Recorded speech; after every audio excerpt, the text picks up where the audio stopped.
Last class में हम लोगों ने सॉल्युबिलिटी चार्ट तक खत्म किया था।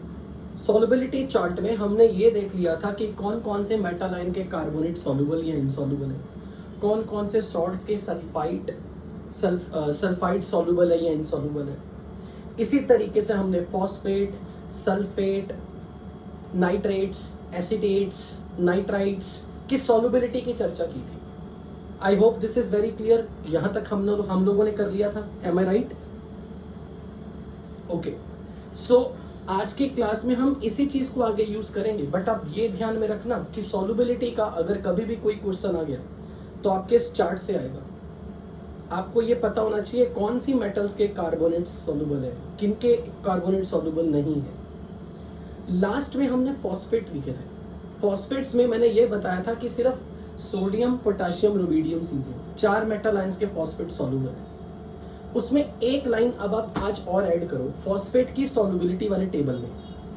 देखो, अगर मैं फॉस्फेट आयन को एक H+ दे दूं तो ये बनाएगा HPO4 2-, राइट?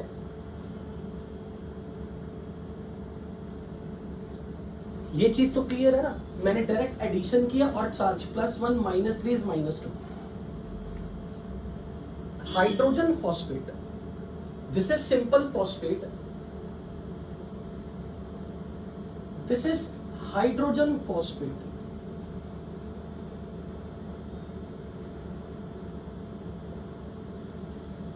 अगर ग्रुप 2 के अल्कलाइन अर्थ मेटल आयंस के साथ ये हाइड्रोजन फॉस्फेट आ गए तो वो सॉल्युबल है।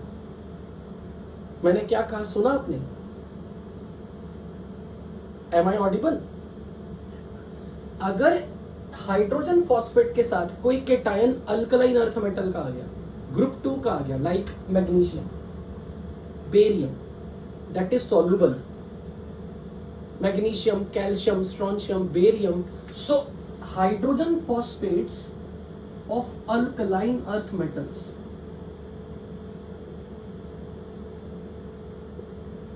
Are soluble. बिल्कुल, जैसे हाइड्रोजन सल्फाइड में होता था या हाइड्रोजन कार्बोनेट में होता है। ये पॉइंट मैंने नहीं लिखवाया था। कई बार इनको ऐसे भी बोला जाता है हाइड्रोजन फॉस्फेट, क्योंकि ये फॉस्फेट 3 H+ गेन करके न्यूट्रल हो जाएगा H3PO4 बनाते वक्त। अब अगर इसने एक H+ गेन करने के बाद जो भी बनाया, we call it as primary hydrogen phosphate. Primary word का मतलब कि इसने एक H+ गेन किया। अगर इसने 2 H+ गेन किए होते तो ये बनता H2PO4। चार्ज बताओ क्या होता है अगर ये 2 H+ होते? 1-। इसको मैं बोलता डाई हाइड्रोजन फॉस्फेट या सेकेंडरी हाइड्रोजन फॉस्फेट। ये समझ में आया? Primary hydrogen phosphate, secondary hydrogen phosphate. So alkaline earth metal के primary hydrogen phosphates are soluble. हम इस फैक्ट को यूज करेंगे। मैं अभी तक कहीं भी कंफर्मेटरी टेस्ट पे नहीं पहुंचा हूं, क्योंकि मैं आपको पहले कुछ बेसिक चीजें जो फैक्ट है, I am trying to familiarize you with those fact. आज से जब हम कंफर्मेटरी टेस्ट शुरू करेंगे ना, तो उसमें भी कुछ बेसिक इंफॉर्मेशन यूज होगी। वो बेसिक इंफॉर्मेशन क्या है, अब पहले वो नोट कर लो थोड़ी सी। आप ऐसे रख लो, important points to remember.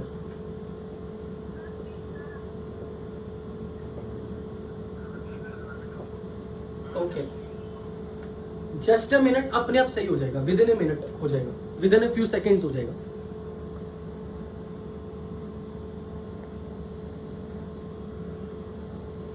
Important points to remember.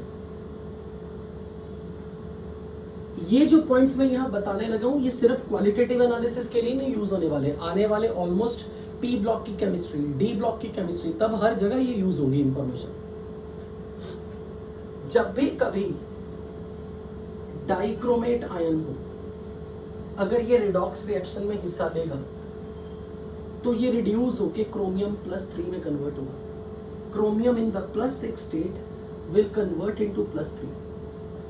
ये एक इंफॉर्मेशन जो आपको पता होनी चाहिए। अगर रिएक्टेंट में ये है तो प्रोडक्ट में ये बनेगा, अगर ये रिएक्टेंट में तो ये प्रोडक्ट में बनेगा। अंडर एसिडिक कंडीशन, अगर डाइक्रोमेट को आपने बेसिक मीडियम प्रोवाइड कर दिया तो ये कन्वर्ट होगा क्रोमेट में। और हमने इनके कलर्स भी ध्यान में रखे थे पिछली क्लास में। Someone anyone in the class without watching the previous pages, बताओ colour? Orange, orange red, and this is green, very good. This is chromate, yellow, chromate.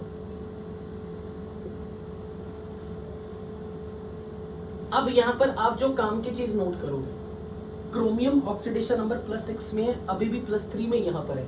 यहां रिडॉक्स रिएक्शन का यूज होगा क्योंकि ये अपना ऑक्सीडेशन नंबर चेंज कर रहा है। So dichromate changes oxidation number only in acidic medium, but when you keep it in basic medium, chromium का ऑक्सीडेशन नंबर यहां भी +6 है, यहां भी +6 है, नो रिडॉक्स रिएक्शन। तो बेसिक मीडियम में डाइक्रोमेट रिडॉक्स रिएक्शन नहीं दिखाएगा, एसिडिक मीडियम में ये रिडॉक्स रिएक्शन दिखाएगा। MnO4- which is purple in color,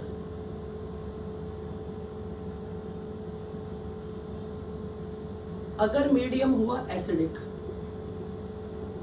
तो ये कन्वर्ट होगा मैंगनीज +2 में, +7 से +2। अगर हुआ बेसिक और न्यूट्रल, ये कन्वर्ट होगा MnO2 में +4 स्टेट, ब्राउन पीपीटी बनाता हुआ। This is colourless. अगर ये हाईली बेसिक सोल्यूशन हुआ, pH is more than 10, 9 to 10, ये बनाएगा पर मैंगनेट। जहां मैंगनीज +6 स्टेट में है, it is green in colour. हम इस केमिस्ट्री को आने वाले ऑलमोस्ट हर चैप्टर में यूज करने वाले हैं। ये ऐसे समझ लो कि ये रामबाण है, जान है पूरी इनऑर्गेनिक की। सल्फाइड सल्फेट में कन्वर्ट होगा, सल्फाइड सल्फर में, हेलोजन हेलाइड में, X नेगेटिव, XO- और XO3- will get converted to X2. What is X? X is a halogen, where X is chlorine, bromine, iodine.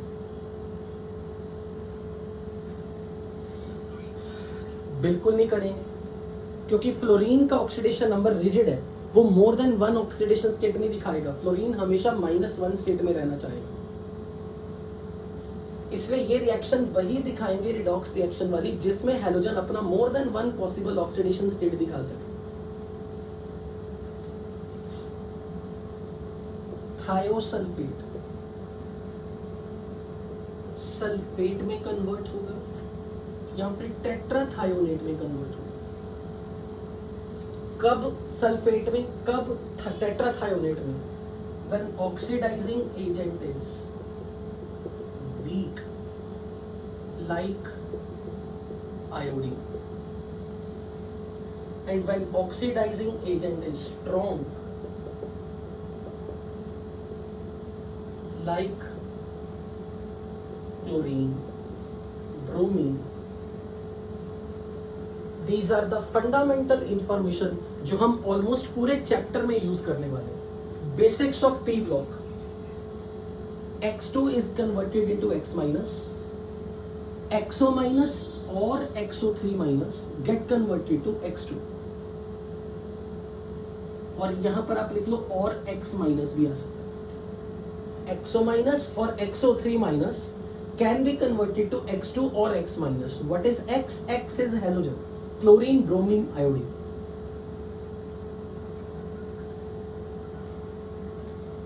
कोई भी हो, इस जहां मीडियम की रिक्वायरमेंट है ना वहां मैं मेंशन करूंगा, जहां मीडियम की रिक्वायरमेंट नहीं है मैं मेंशन नहीं करूंगा। This is thiosulfate.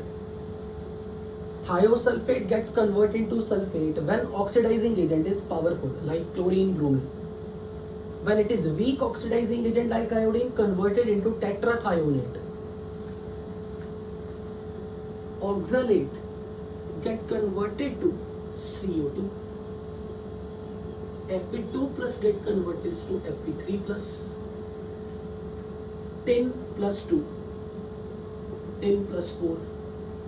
Lead plus 2 to lead plus 4.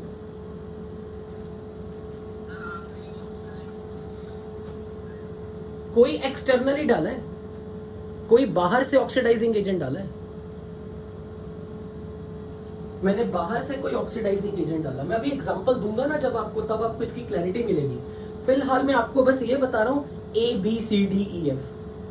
अब मैं इस ABCDEF को यूज कैसे करना है आने वाले टाइम में आपको पता लग जाएगा।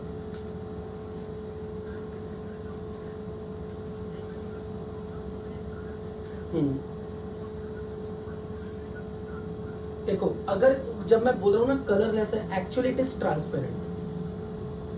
लेकिन मैंगनीज प्लस 2 के कुछ सॉल्ट्स, बहुत रेयर ऐसे सॉल्ट्स हैं जो थोड़े लाइट पिंक कलर भी दिखाते हैं। इसलिए मोस्ट ऑफ द टाइम जब मैंगनीज प्लस 2 स्टेट में है वो कलरलेस ही दिखाएगा, ट्रांसपेरेंट। बट अगर कुछ सॉल्ट्स में आपको मैंगनीज प्लस 2 होते हुए पिंक कलर दिख जाए तो हैरान नहीं हो।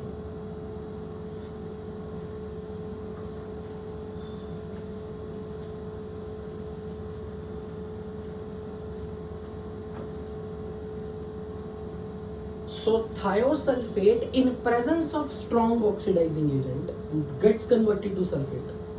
Thiosulfate in presence of weak oxidizing agent converted into tetrathionate.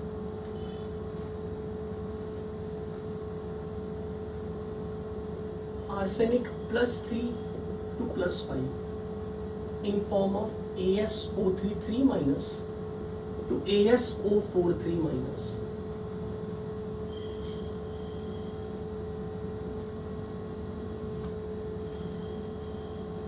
ये एक ऐसी इंफॉर्मेशन है जो आपको मतलब बेसिक है, ये पता होनी चाहिए।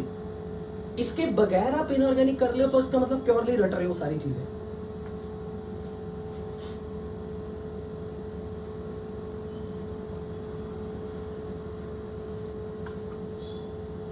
X minus plus XO minus gives X2 under acidic conditions.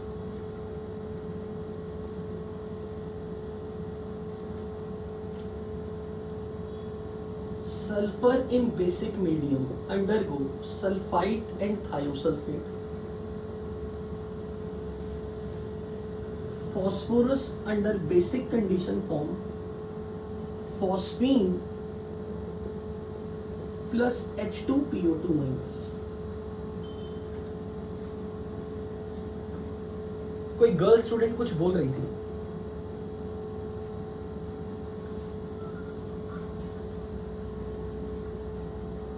कोई भी मीडियम है, कुछ भी हो, अगर मैंने एरो पे कहीं मीडियम लिखा तो वहां जरूरत है। अगर मैंने यहाँ एरो पे कुछ नहीं लिखा, by default we are not concerned about the medium. हालांकि जब तक कुछ भी नहीं मेंशन किया होता ना, बाय डिफॉल्ट हम एसिडिक मीडियम मान के चलते हैं।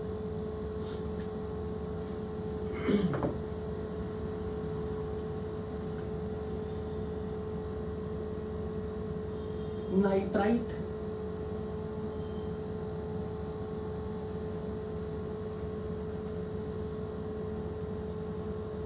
Nitrite, nitrate and nitrate under basic medium converts to ammonium or ammonia. Have you written this? ये तीन लिख रही, can I erase it?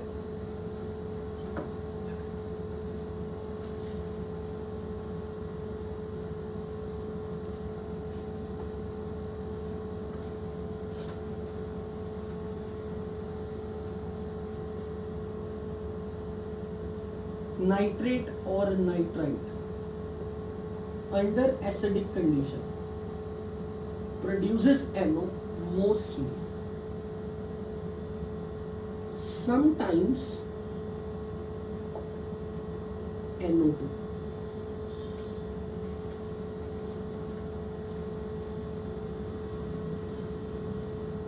Nitrate और nitrite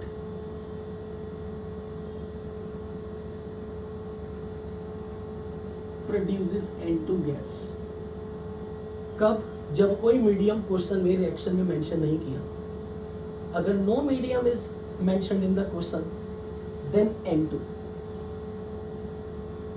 usually on heating with metal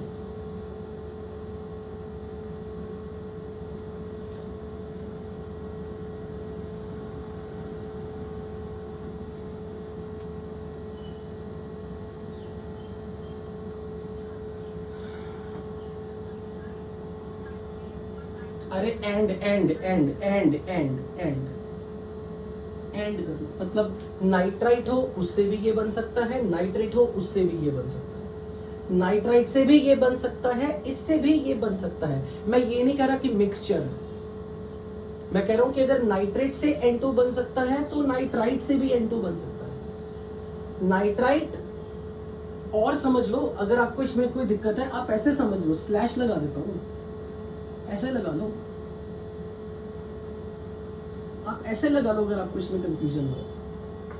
this can produce ammonia in basic medium, this can also produce ammonia in basic medium, this can produce NO in acidic condition, this can also produce NO in acidic condition, this can sometimes produce NO2 in under some conditions, NO3 minus can produce NO2 under some condition. Both of these can produce N2 when you heat them with metal. नहीं, कहीं नहीं.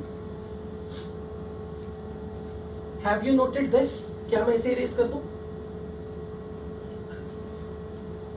अब इस page को ना रटना नहीं है, ब्लाइंडली नहीं रटना. इस पेज के साथ काम क्या करना है? I don't want you to start hating inorganic chemistry. मुझे पर्सनल इनऑर्गेनिक बहुत पसंद है. जब भी मैं कोई रिएक्शन लिखवाऊंगा ना, आपने इसको एक काम करना है, एक पेज पे नोट कर लेना, साफ सुथरे अच्छे से पेज पे. जहां पर भी आपकी सेल्फ स्टडी का टेबल है सामने से लगा दो, पेन लगा दो. इसको रोज देखना है, रटने की कोशिश मत करना. और जब भी आप किसी रिएक्शन का प्रोडक्ट लिखोगे, आपने इसको सामने देख के क्वेश्चन सॉल्व करना है. जब आप इसकी प्रैक्टिस करोगे ना, ऑलमोस्ट हर क्वेश्चन लगाने में आपको बाय डिफॉल्ट ये मैथ्स के फॉर्मूला की तरह याद हो जाएगी. Okay, one of my favourite reaction, क्योंकि वो एनसीईआरटी की रिएक्शन है. HNO2 on decomposition produces NO and HNO3. हालांकि मैं जब रिएक्शंस पढ़ाऊंगा, अभी तो मैं आपको बेसिक बता रहा हूं, मैं इनके रीजंस भी दूंगा. ऐसे नहीं मैंने आपके लिए ब्लाइंडली छोड़ दिया. अभी अगर आपने याद कर लिया, क्योंकि मैं जब रीजन दे भी दूंगा ना, अल्टीमेटली तो आपको याद होना चाहिए. रीजन देने के बाद आपके दिमाग में ये रहेगा कि सर ने डायरेक्ट ब्लाइंडली रटवाया नहीं. बट वो रीजन मैं अभी नहीं दे रहा, क्योंकि एक साथ सबके रीजन दूंगा, आपके माइंड में खिचड़ी मच जाएगी. So it will be better. अभी आप सिर्फ ऐसे होता ना, जैसे नोट्स में कॉपी पेस्टिंग कर रहे हैं, वैसे लिख रहे हो. फिर जब मैं एग्जांपल्स कराने बैठूंगा, तो फिर मैं आपको बोलूंगा वो वाला पेज खोलो. आप इसके लिए नाम रखोगे रिएक्शंस वाला पेज. हम इसके लिए यही कोड वर्ड यूज करेंगे, रिएक्शन वाला पेज. रिएक्शन वाला पेज का मतलब होगा कि जिन रिएक्शंस को मैंने आपको याद करवाना, बट क्वेश्चंस की प्रैक्टिस करवा के याद करना है, ब्लाइंडली नहीं रटना. This is one of the very, very important reaction of NCERT.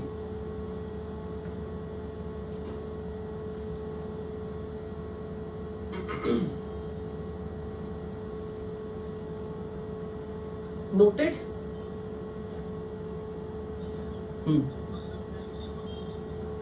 इसी में mostly NO, sometimes NO2.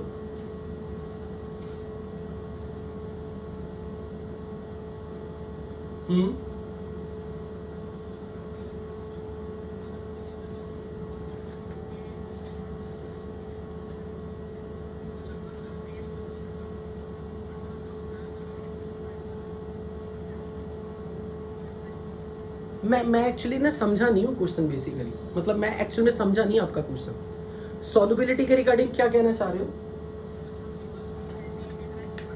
हाँ,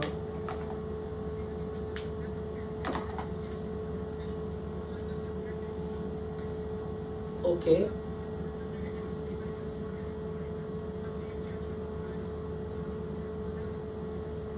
जिस एक्चुअली आपने अगर ये सोच लिया ना कि carbonate, sulphate, sulphide they all belong to group number 1 और उनकी सॉल्युबिलिटी सेम होगी, ये आपका भ्रम है, क्योंकि आपने अभी ये नहीं देखा कि आपने किस बेसिस पे उनको एक ग्रुप में रखा। That basis to keep sulphide, sulfide, nitrite to keep in the same group is not because of their similar trend on the solubility. No.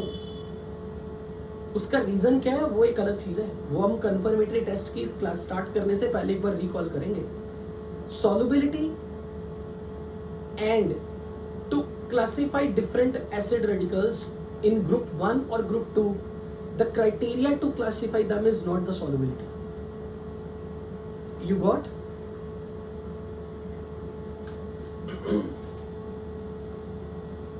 Okay, P block, D block, full chemistry, qualitative analysis, full chemistry. ये सब करने के बाद ना आपको बहुत राहत आएगी आने वाले टाइम में। इतनी भी रटने वाली नहीं थी, अगर इतना पता हो तो हमारा सारा काम हो जाता।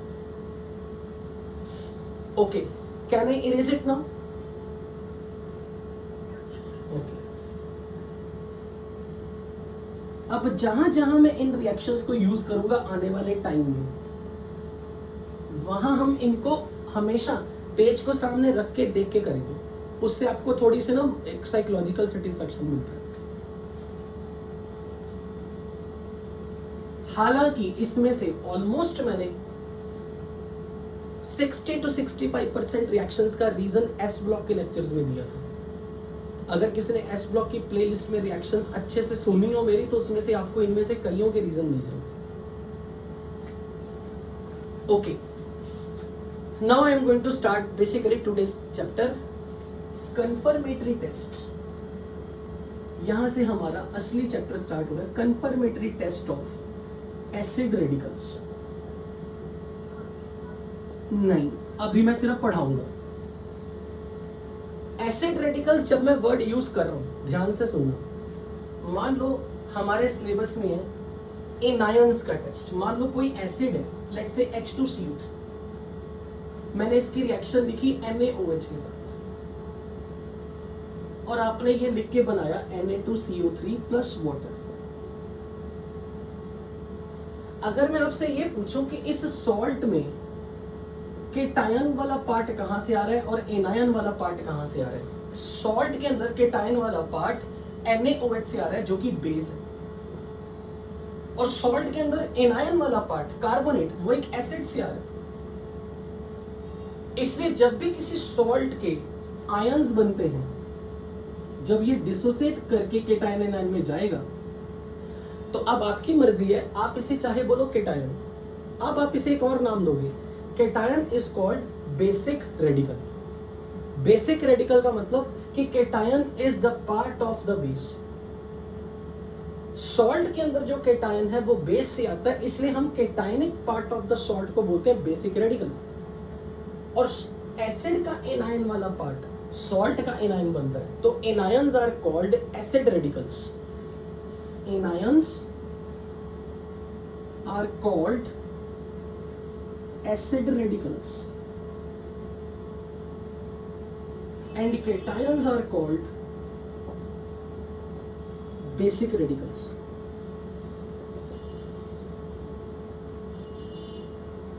तो आपको ये पता होना चाहिए कि किसी सॉल्ट के केटायनिक पार्ट को बेसिक रेडिकल इसलिए कहते हैं क्योंकि cation comes from the base and anion comes from the acid, इसलिए एनायनिक पार्ट को एसिड रेडिकल बोलते हैं। अब हम जो अपना चैप्टर चला रहे हैं, अब हम चल रहे हैं क्वालिटेटिव एनालिसिस ऑफ एनायंस। तो अब मैं हमेशा बोलूंगा qualitative analysis of acid radical. हमारे सिलेबस में जिन जिन एनायंस, जो जो एसिड रेडिकल्स अपने सिलेबस का पार्ट है, अगर मैं उनकी लिस्ट बनाऊं तो I have 3 category of different type of acid radicals included in our syllabus for their qualitative analysis. Carbonate, bicarbonate, sulfite, bisulfite, sulfide, nitrite, acetate, halides में, और इनफैक्ट यहां पर थायोसल्फेट भी।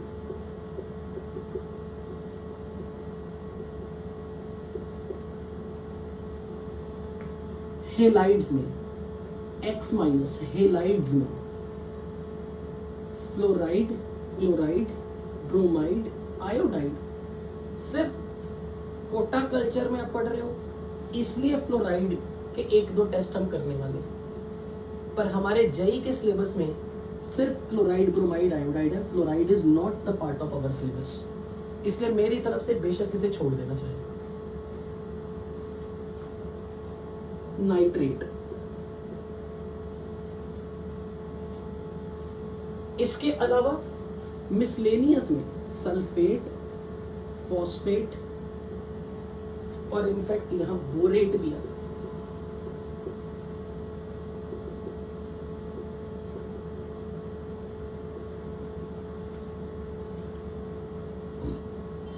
हालांकि मैंने डिफरेंट एनायंस को, डिफरेंट एसिड रेडिकल्स को 3 अलग अलग ग्रुप में अगर रखा है ना, तो ये कोई बहुत रिजिड क्लासिफिकेशन नहीं है। हम इनको किस बेसिस पे क्लासिफाई कर रहे हैं आप पहले वो देखने वाले हैं। जैसे कि अभी थोड़ी देर पहले एक स्टूडेंट ने बोला कि ये सब सेम ग्रुप को बिलोंग करते हैं क्योंकि इनकी सॉल्युबिलिटी का पैटर्न सिमिलर है। नहीं, सॉल्युबिलिटी के बेसिस पे हमने इनको एक ग्रुप में नहीं रखा।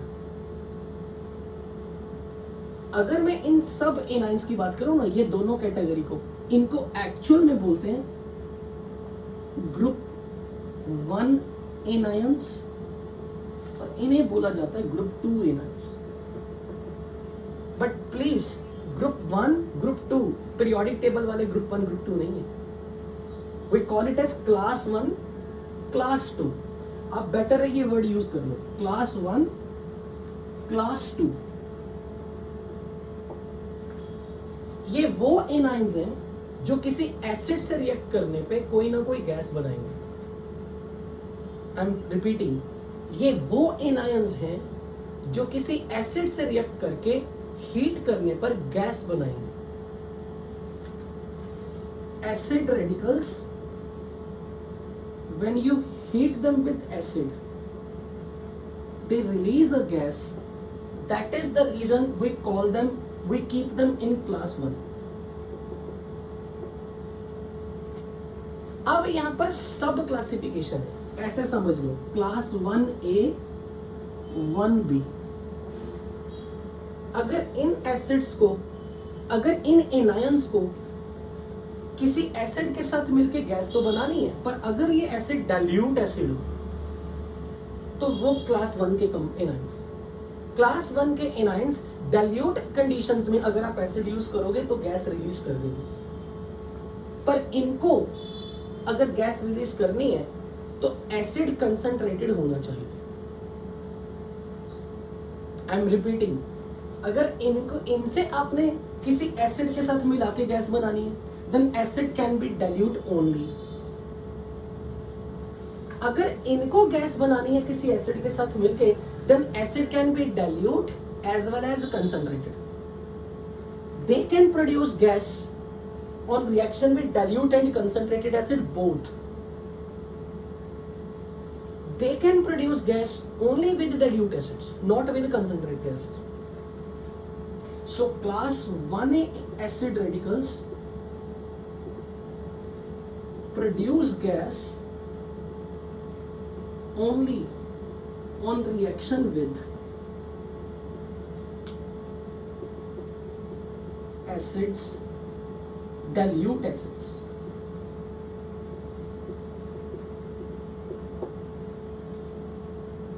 But class 1B acid radicals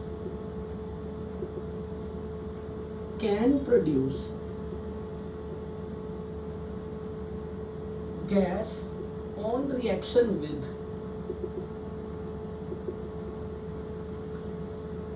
dilute acid as well as concentrated acids on heating.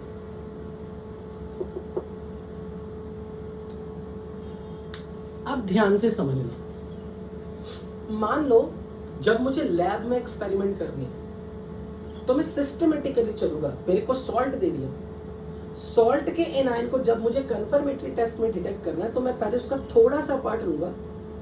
अगर मैंने सीधा ही कंसंट्रेटेड एसिड का डाल दिया ना, कंसंट्रेटेड एसिड डाल दिया, कंसंट्रेटेड एसिड डाल दिया, तो गैस तो रिलीज होगी, पर हम ये नहीं डिस्टिंग्विश कर पाएंगे कि वो इस ग्रुप के हैं या इस ग्रुप के हैं। मैंने एक गलती कर दी, यहां मुझे लिखना था they on reaction with dilute acid as well as concentrated, और ग्रुप 2 वाले only with dilute, only with concentrated. एक मिनट प्लीज इसे ठीक करो। They can produce gas when you take the acid dilute or concentrated both. ये I'm repeating, acid radical which produce gas on reaction with dilute acid as well as concentrated acid. These class B वाले they can produce gas on reaction only with concentrated acid. तो अब मुझे एक बात बताओ, इन दोनों में डिफरेंस करने वाला कौन सा एसिड है, डाइल्यूट या कंसंट्रेटेड? डाइल्यूट डाला तो ये गैस रिलीज नहीं कर सकते, ये कर सकते हैं। कंसंट्रेटेड डाला तो दोनों कर सकते हैं। इसलिए अगर मेरे पास कोई सॉल्ट आ गया और मुझे उसका एनाइन डिटेक्ट करना है, अगर मैंने सीधा ही कंसंट्रेटेड एसिड पहले स्टेप में यूज कर लिया ना, तो मुझे ये नहीं समझ में आएगा कि वो इस ग्रुप का है या इस ग्रुप का है। इसलिए सिस्टमेटिकली चलते हैं, पहले डाइल्यूट एसिड डाल के हीट करके देखते हैं क्या गैस तो नहीं आ रही। अगर गैस आ रही है, वहां से समझ आ जाता कि क्लास 1A के एनायन है। अगर मैंने सीधा ही कंसंट्रेटेड एसिड डाल दिया, गैस तो रिलीज हो जाएगी, पर हम ये कंफर्म नहीं कर पाएंगे कि वो क्लास 1 वाले हैं या क्लास 2 वाले। क्या आपको ये बात समझ में लगी या नहीं?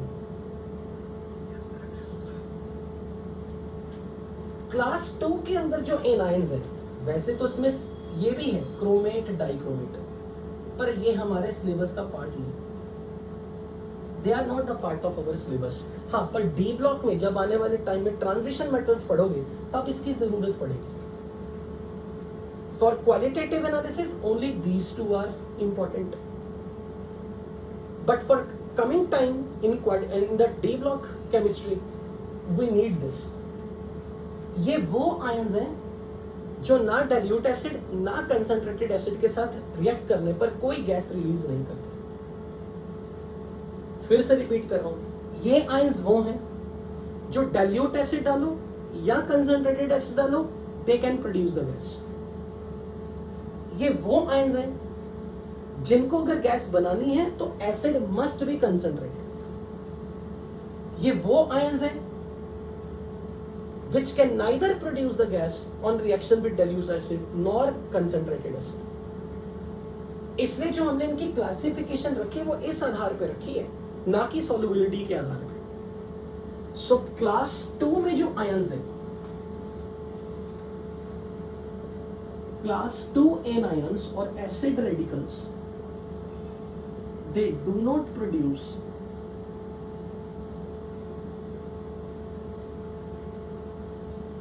gas on reaction with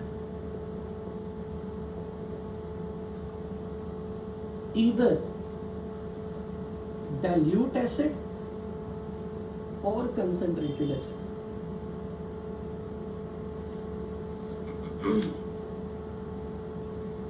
अब वो गर्ल स्टूडेंट कुछ पूछने वाले थे जिसको मैंने बिगिनिंग में रोक दिया था बीच में। अब आप पूछो गर्ल स्टूडेंट।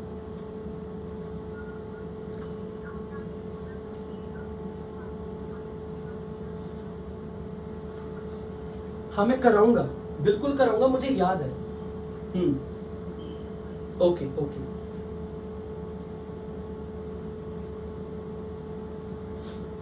नोट करो जल्दी से, और अभी तक जितना समझा है उसमें किसी ने कुछ मेरे से पूछना तो ask your doubts.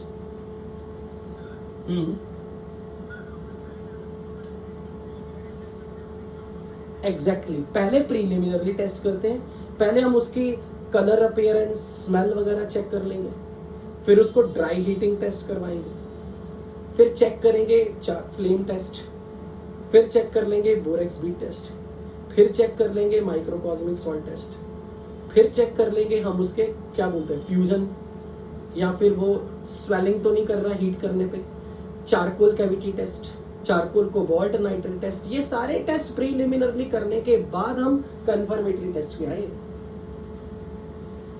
Is that clear? Any other query?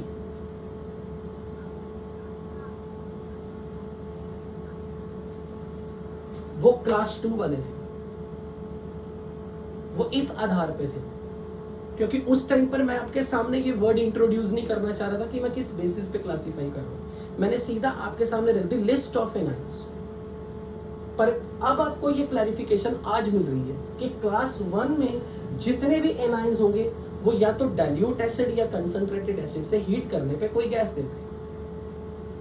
क्यों देते हैं वो भी हम सीखेंगे। ऐसा क्यों है कि ये डाइल्यूट और कंसंट्रेटेड दोनों से रिएक्ट कर लेंगे, पर ये सिर्फ कंसंट्रेटेड से रिएक्ट करते हैं। ऐसा क्यों है? हर क्यों का जवाब धीरे धीरे स्टेप बाय स्टेप मिलेगा। बट वो एनाइंस मिसलेनियस वाले जो फर्स्ट लेक्चर में मैंने बताए, वो एक्चुअली ये वो आयंस हैं जो ना डाइल्यूट एसिड से रिएक्ट करने पे गैस बनाएंगे, ना कंसंट्रेटेड एसिड से रिएक्ट करने पे गैस बनाएंगे।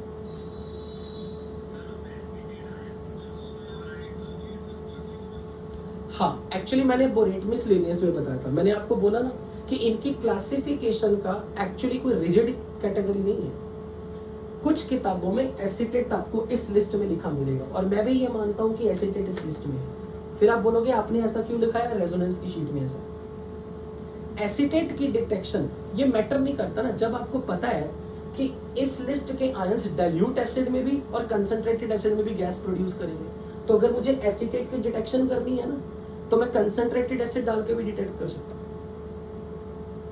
कुछ किताबों में बोरेट मिसलेनियस में लिखा होगा, बट आई बिलीव कि बोरेट को यहां काउंट करना चाहिए।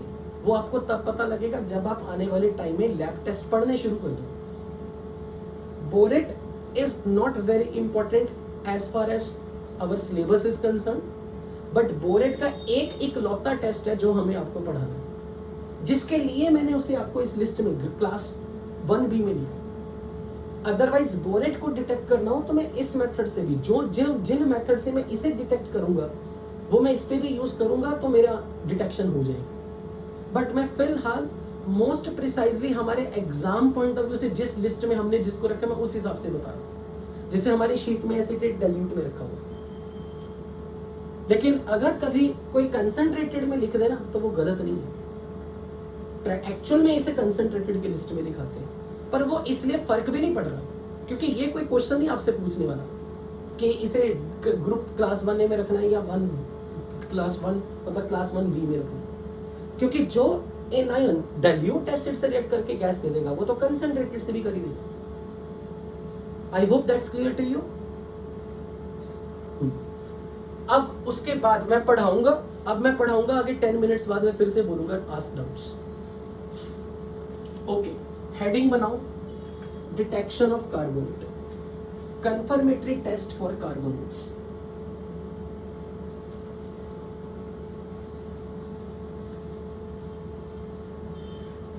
मेरा इस चैप्टर को पढ़ाने का तरीका थोड़ा डिफरेंट रहेगा बाकियों से।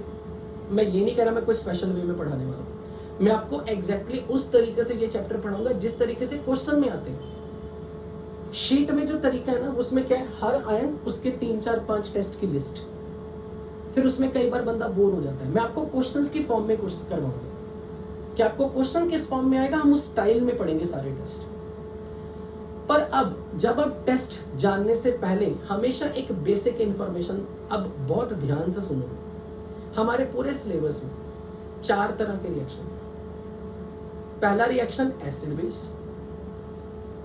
दूसरा रिएक्शन होगा रिडॉक्स, तीसरा होगा कोऑर्डिनेशन कॉम्प्लेक्स का फॉर्मेशन, और चौथा होगा डबल डिस्प्लेसमेंट। क्या आपने मेरी ये 4 वर्ड्स सुने? I am repeating for the last time. I am not saying you have to write down, मैं सिर्फ सुनने के लिए बता रहा हूं। हमारे पूरे सिलेबस में जितनी भी केमिकल रिएक्शंस आएंगी उसमें हम 4 तरह की रिएक्शंस पढ़ने वाले हैं। Acid base, second redox, third coordination complex का फॉर्मेशन और फोर्थ डबल डिस्प्लेसमेंट। जब मैं डबल डिस्प्लेसमेंट की बात करूंगा तो प्रोडक्ट में किसी ना किसी के प्रेसिपिटेट्स बनेंगे और वहां पे आपको सॉल्युबिलिटी चार्ट की जरूरत पड़ेगी। इसलिए सॉल्युबिलिटी चार्ट तो आपको हमेशा याद होना चाहिए, कंपल्सरी है। I am repeating, acid base, redox, coordination complex formation and double displacement. Double displacements में हम क्या करेंगे? प्रोडक्ट में कोई ना कोई प्रेसिपिटेट बनाएंगे, या ये भी हो सकता है रिएक्टेंट में कोई प्रेसिपिटेट हो, प्रोडक्ट में वो डिसॉल्व करा दे, प्रेसिपिटेट्स को डिसॉल्व करा दो, या फिर सॉल्युबल चीज से प्रेसिपिटेट जनरेट करवा दो।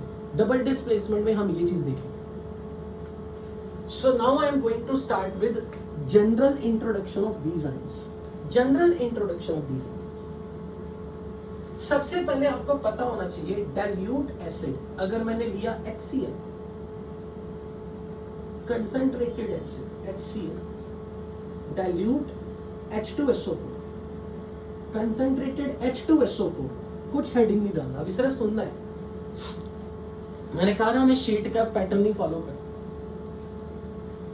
जनरल इंफॉर्मेशन है, यहां क्लोरीन अपनी -1 स्टेट में है, और मुझे ये बताओ क्लोरीन की लोएस्ट पॉसिबल स्टेट क्या होती है? किसी को अगर 11th क्लास में BIN थोड़ा याद हो, -1। क्लोरीन का highest possible oxidation number is +7, but lowest possible is -1। और जब कोई एलिमेंट अपनी लोएस्ट स्टेट में होगा, लोएस्ट स्टेट में, तो वो बनेगा ओनली रिड्यूसिंग एजेंट। जब भी कभी कोई एलिमेंट अपनी लोएस्ट स्टेट में होगा तो ये बनेगा खुद रिड्यूसिंग एजेंट। इसलिए जब आपके सामने कभी HCl आ गया, अगर तो वो डाइल्यूट है, डाइल्यूट इसका मतलब HCl की मात्रा कम है, मेनली पानी है, it will only play the role of acid only and sometimes reducing agent. Concentrated HCl will play the same role, either acid or reducing agent. Dilute acid maximum cases में acid का role play करेगा। Concentrated HCl acid का role play कर सकता है, reducing agent का role भी play कर सकता है।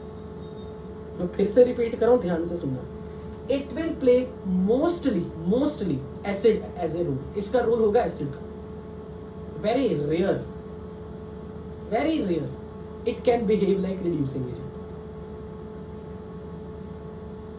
इसमें जितना एसिड का रोल प्ले करने की कैपेबिलिटी है, उतना रिड्यूसिंग एजेंट का रोल प्ले करने की भी कैपेबिलिटी है। मैं ये समझाना चाह रहा हूं, it is more like acid, less like reducing agent. It is equally, जितना ये रिड्यूसिंग एजेंट की तरह रोल प्ले कर सकता है, उतनी कैपेबिलिटी इसकी एसिड का रोल प्ले करने की है। क्या आपको मेरी ये बात समझ में लगी या नहीं? जरा कोई रिपीट करो मेरे लिए। डाइल्यूट एसिड के अंदर कौन सी प्रॉपर्टी डोमिनेटिंगली रहेगी, एसिड वाली या रिड्यूसिंग एजेंट वाली? एसिड। कंसंट्रेटेड वाले में जितनी एसिड का रोल प्ले कर सकता है, उतना ही रिड्यूसिंग एजेंट का रोल प्ले कर सकता है। तो ये अपनी लैंग्वेज में लिख लो जल्दी से, अपनी लैंग्वेज में ये जल्दी से लिखो। It can play the role of major dominatingly as an acid, sometimes reducing agent. It can play the role of acid as well as reducing agent. Dilute H2SO4. Only acid. Acid as well as oxidizing agent.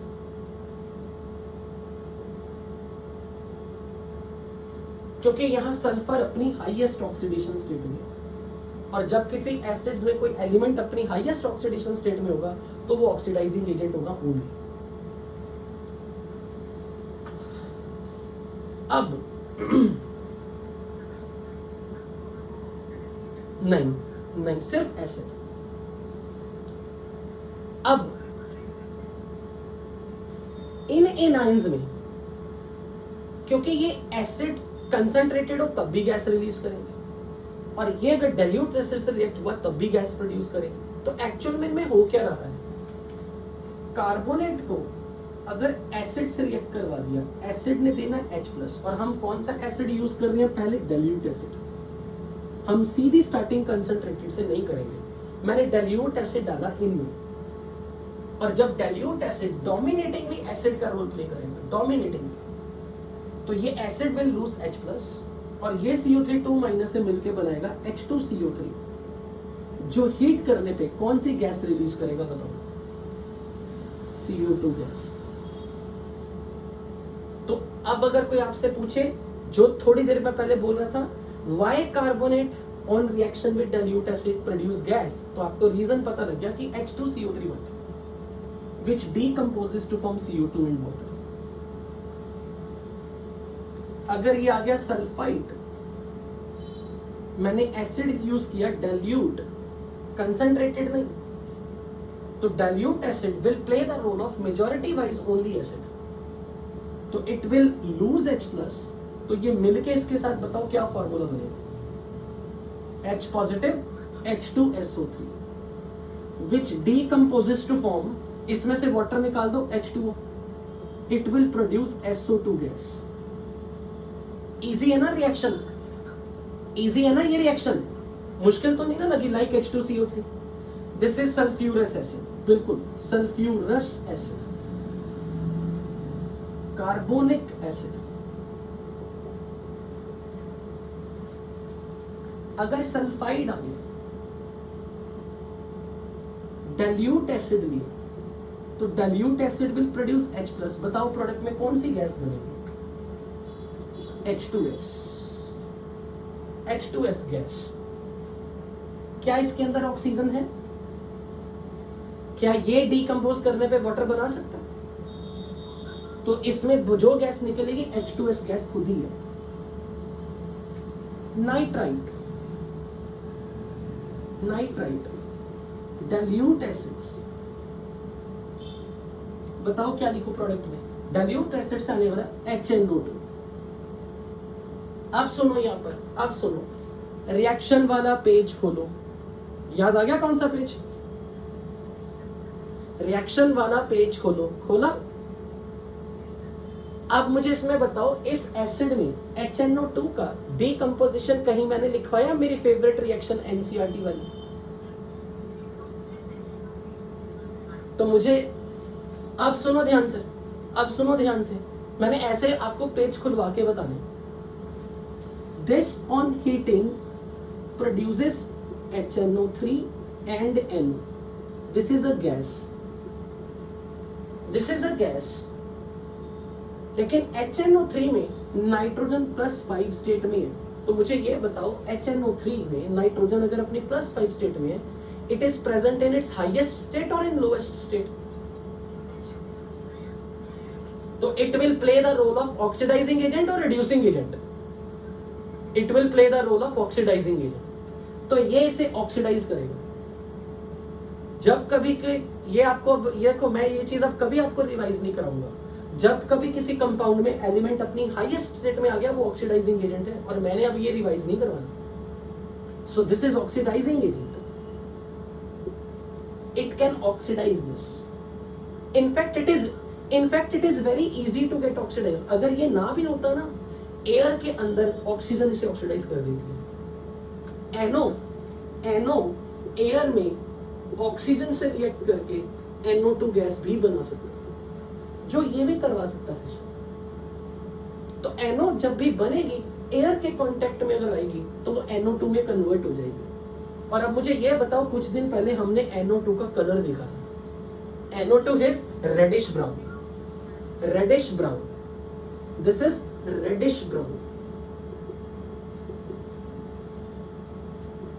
अब मैंने आपसे promise किया कि मैं जो भी reaction वाले page में मैं लिखवा रहा हूं, मैं उनके रीजन भी दूंगा, सिर्फ आपको ब्लाइंडली नहीं रटना। अब मैं इस रिएक्शन को समझाने लगा हूं ताकि आपको रटना ना पड़े। That is additional in knowledge of, that is just additional teaching part,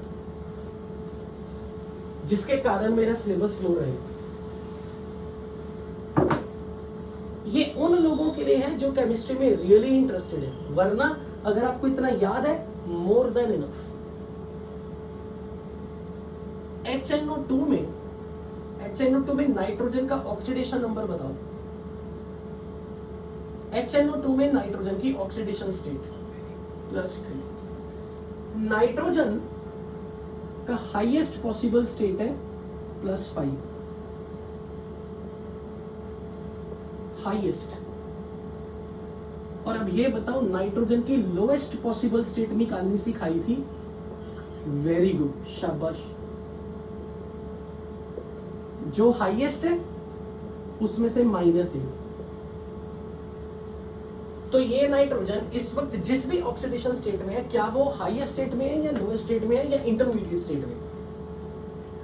intermediate state में। और जब कभी किसी कंपाउंड में सेंट्रल एलिमेंट इंटरमीडिएट स्टेट में हो तो क्या वो ऑक्सीडाइजिंग एजेंट का रोल प्ले करेगा या रिड्यूसिंग एजेंट का रोल प्ले करेगा या दोनों का रोल प्ले करेगा? दोनों का। So it will undergo disproportionation. याद आया कुछ रिडॉक्स की ऐसी कुछ बातें कभी 11th क्लास में हुई थी? ये आइडियली 12th में आनी थी, लेकिन ये मैंने 11th में बताई हुई। So this will undergo disproportionation, यानी कि इसकी ऑक्सीडेशन भी होगी, इसकी रिडक्शन भी होगी। आप ध्यान से सुनना, नाइट्रोजन को अगर ऑक्सीडाइज होकर मैक्सिमम स्टेट में तो जाना है तो इसको कितने इलेक्ट्रॉन लूज करने पड़ेंगे? +3 से +5 में जाने के लिए इसे कितने इलेक्ट्रॉन लूज करने पड़ेंगे? 2 इलेक्ट्रॉन इसने लूज किए और ये बन जाएगा HNO3। मैं बैलेंसिंग नहीं कर रहा, क्योंकि जब इसकी ऑक्सीडेशन हुई तो इसने 2 इलेक्ट्रॉन लूज किए। पर किसे? क्वेश्चन ये है कि इसने ये 2 इलेक्ट्रॉन लूज तो कर दिए, ये गेन कौन करेगा? क्योंकि इसका डिस्प्रोपोर्शनेशन हो रहा है तो इसका second molecule of this will gain electron. अब मुझे ये बताओ, सोच के दिमाग लगा के बताना, यहां नाइट्रोजन +3 स्टेट में है। अगर इसका एक मॉलिक्यूल 2 इलेक्ट्रॉन गेन कर ले तो नाइट्रोजन कौन सी स्टेट में चला जाएगा? +1। Very good. और नाइट्रोजन के ऑक्साइड्स जो आपने 11th क्लास में पढ़े हुए हैं वो ये हैं, NO, N2O, NO2, N2O3, N2O5। इसमें जरा नाइट्रोजन की ऑक्सीडेशन नंबर निकालो। यहां +1, +2, +4, +3, +5। तो हम ये एक्सपेक्ट कर रहे हैं कि HNO2 के अगर एक मॉलिक्यूल ने 2 इलेक्ट्रॉन लूज किए तो वो खुद +5 स्टेट में HNO3 बना गया, और अगर इसके छोड़े 2 इलेक्ट्रॉन HNO2 के दूसरे मॉलिक्यूल ने गेन कर लिए तो अब +3 स्टेट वाला 2 इलेक्ट्रॉन गेन करके फाइनली नाइट्रोजन को +1 स्टेट में लेके आएगा, N2O बनना चाहिए। पर एक्चुअल में ऐसा नहीं होगा, क्योंकि हम मैथ्स के हिसाब से चल रहे हैं, पर chemistry is not just maths, it's beyond our expectation. अब आप बोलोगे एक्सेप्शन होगा, हर चीज नहीं होती एक्सेप्शन। अब आप मुझे ये चीज चेक करके बताओ, इनमें से अगर आपने केमिकल बॉन्डिंग पढ़ा हो तो नाइट्रोजन का ऑक्सीजन के साथ बॉन्ड ऑर्डर मैक्सिमम कहां है? Can someone tell me? Very good. Who is this intelligent guy जिसने अभी बोला NO? सबसे पहले बोला था, नाम बताओ। Okay, very good Priyanshu. इसमें नाइट्रोजन और ऑक्सीजन का हाईएस्ट बॉन्ड ऑर्डर है। MOT से देख लेना, it is one of the most stable, this is one of the most stable oxide.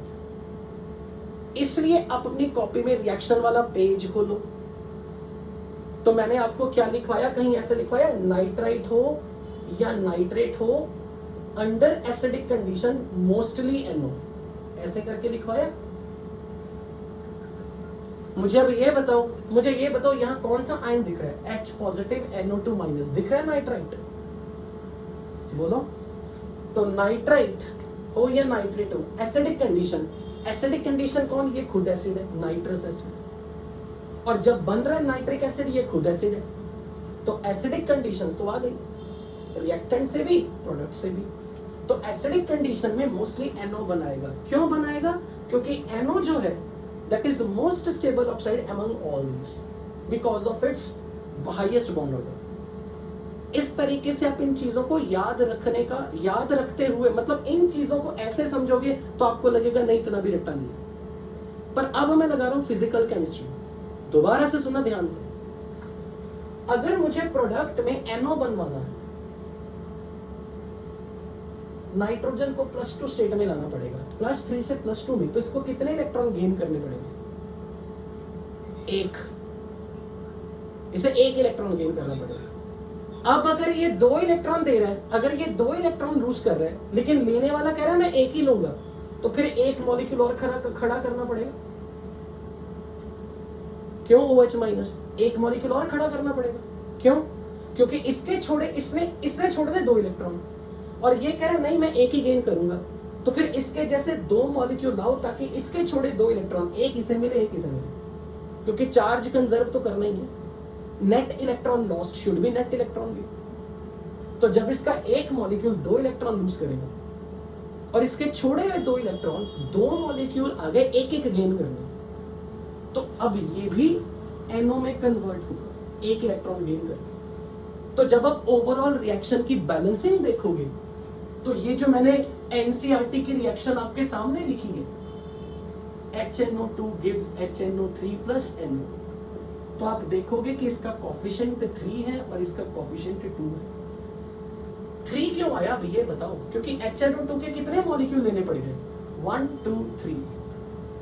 और कितने NO के बन रहे हैं? 2। इसलिए जब आप इस रिएक्शन को पूरा कंप्लीट करोगे, साइड प्रोडक्ट वाटर वगैरह उसकी चिंता नहीं करनी, ये साइड प्रोडक्ट है, पर आपको पता होना चाहिए कि नाइट्रस एसिड से NO क्यों बन रहे हैं। और अगर HNO2 का 1 मॉलिक्यूल 2 इलेक्ट्रॉन ले लेता, मैं हाइपोथेटिकल क्वेश्चन फिजिकल में ये पूछवा सकता हूं, अगर HNO2 का 1 मॉलिक्यूल दोनों इलेक्ट्रॉन गेन कर लेता, तो प्रोडक्ट में इनमें से क्या बनता? तो क्या जवाब देते? N2। अब मैं बोलूंगा अगर आपने ऐसे रिएक्शन पढ़ ली मेरी, वो रट्टा मारा है, जब आपको ये पता लग गया कि N2 is the possible product, मैं समझूंगा ओके आपके पास कुछ लॉजिकल अप्रोच भी है। अब ये बताओ क्या ये बात समझ में आई है या नहीं? मैंने सारी इनऑर्गेनिक ऐसे पढ़ानी है जिसमें दम नहीं है सुनने का या जिसमें दम नहीं है समझने का, वो बेफिक्र होके इधर से सुन के इधर से निकाल देना, क्योंकि मेरे से इनऑर्गेनिक बहुत ढंग का बच्चा ही पढ़ सकता है। और ये वही सुन के समझेगा जिसको लग रहा है कि नहीं मैं एडवांस के लिए प्रिपेयर कर रहा हूं। मेंस लेवल पे आपसे कोई भी रिएक्शन का रीजन नहीं पूछेगा, जस्ट आपको प्रोडक्ट याद होना चाहिए। लेकिन मेरी टेंडेंसी रहेगी कि मैं आपको इस तरीके से समझाऊं ताकि धीरे धीरे टाइम के साथ साथ आप एक ऐसी स्टेज पे आ जाओगे कि एक अननोन रिएक्शन आ गई ना नोट्स के बाहर की, आप प्रेडिक्ट कर लोगे। फिर आपको उस वक्त मेरी इंपॉर्टेंस याद आएगी। मेरी इंपॉर्टेंस 2 साल के बाद ही याद आती है, तभी समझ में आती है, लाइव क्लासेस में नहीं आनी समझ। So I am repeating, HNO2 +3 state में है, तो नाइट्रोजन ना अपनी हाईएस्ट स्टेट में ना लोएस्ट स्टेट में, तो ये डिस्प्रोपोर्शनेट करेगा। अगर ये डिस्प्रोपोर्शनेट करेगा तो +3 से ये +5 में जा रहा है, तो इसने 2 इलेक्ट्रॉन लूज किए, तो इसके 1 मॉलिक्यूल ने 2 इलेक्ट्रॉन लूज किए। अब इसका 1 मॉलिक्यूल 2 इलेक्ट्रॉन अगर गेन करता तो N2 बन सकता है, बट द पॉसिबिलिटी इज कि NO is one of the most stable oxide among all the nitrogen oxides. और यहाँ नाइट्रोजन का स्टेट +2 है, इसका मतलब ये है कि ये +3 से जब +2 में आ रहा है, इसे 1 इलेक्ट्रॉन गेन करना है, यानी कि HNO2 इलेक्ट्रॉन गेन करते वक्त कह रहा है कि मैं 1 मॉलिक्यूल 1 ही गेन करूंगा, जबकि इसने 2 इलेक्ट्रॉन छोड़े थे। तो अब इसके छोड़े हुए 2 इलेक्ट्रॉन 2 अलग अलग मॉलिक्यूल 1-1 करके गेन करेंगे, ताकि दोनों से हम मोर स्टेबल प्रोडक्ट NO बना सकें। इसलिए प्रोडक्ट में HNO3 और NO 1:2 रेशो में बनते हैं। वो अलग बात है, NO एयर के कांटेक्ट में आके NO2 बना देती है, वो अलग बात है। बट HNO2 की डिस्प्रपोर्शनेशन से क्या बनता है? NO। That is something which I am expecting कि आपको पता हो, ये बेसिक कॉन्सेप्ट। अदरवाइज रिएक्शन वाला पेज, नाइट्राइट या नाइट्रेट, यहाँ पे nitrite ion NO2-। Acidic condition, ये नाइट्रस एसिड है, ये नाइट्रिक एसिड है। Under acidic condition produce NO, अगर आपको ये याद है बहुत अच्छी बात है। Is that clear to everybody?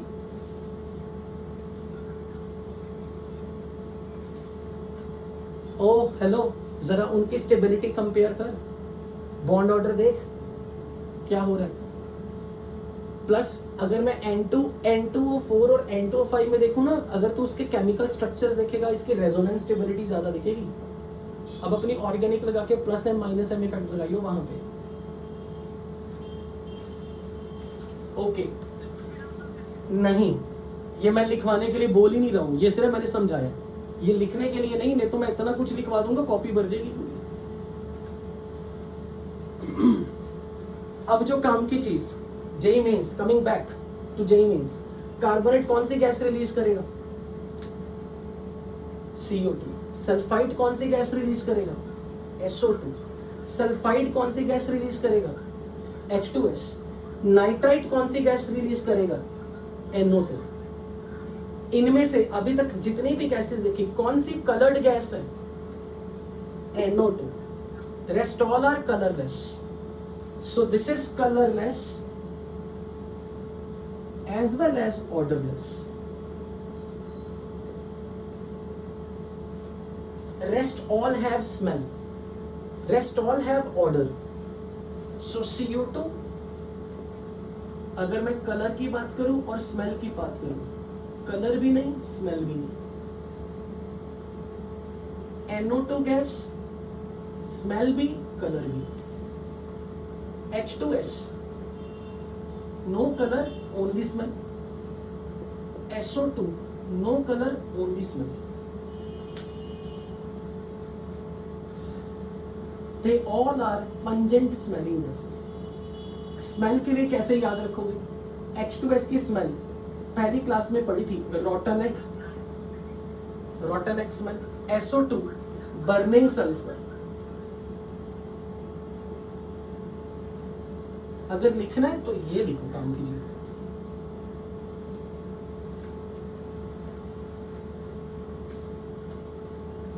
Reddish brown pungent smell,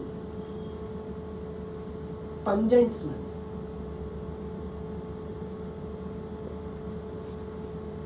अब लास्ट में एसीटेट अगर आ जाए, एसीटेट, तो अब आप बताओ, डाइल्यूट एसिड अगर डाला तो डाइल्यूट एसिड क्या लूज करेगा? डाइल्यूट एसिड का काम क्या है? क्या लूज करना? H+। तो इसका छोड़ा हुआ H+ जब ये गेन करेगा क्या बनाएगा? Acetic acid. एसिटिक एसिड की स्मेल पड़ी थी, vinegar like smell, vinegar smell. तो it is colourless. Acetic acid vapours are colourless but smell होगी vinegar like.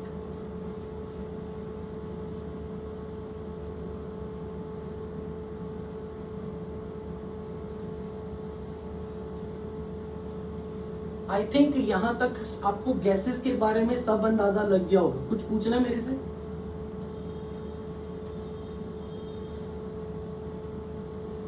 Any query?